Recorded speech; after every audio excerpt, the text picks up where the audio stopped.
অনেকের কাছেই এই ফলটি অপরিচিত হতে পারে, কিন্তু এই ছোট্ট ফলের রয়েছে অসংখ্য ঔষধি গুণ। বলছি ননি ফলের কথা, যা ইন্ডিয়ান মালবেরি নামেও পরিচিত।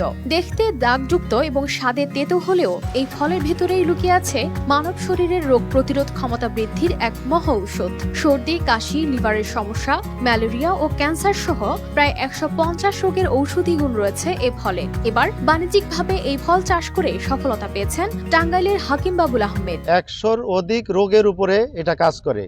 মানে একটা মানুষের যত প্রকারের রোগ আছে প্রায় ম্যাক্সিমাম রোগের কাজ করে এই ননি ফলের জুস। শুরুটা 2021 সালে সিলেট থেকে চারা সংগ্রহ করে টাঙ্গাইলের কালিহাতী উপজেলার পুংলি এলাকায় 1 বিঘা জমি লিজ নেন হাকিম বাবুল। সেখানে শুরু করেন ননি ফলের চাষ। 1 বিঘা জমিতে 4 শতাধিক চারা রোপণ করে তিনি শুরু করেন তার স্বপ্নের বাগান। এখানে আপনার আমি বাগানটা করছি মোটামুটি 21 সনে, ধরেন 3 বছর 3.5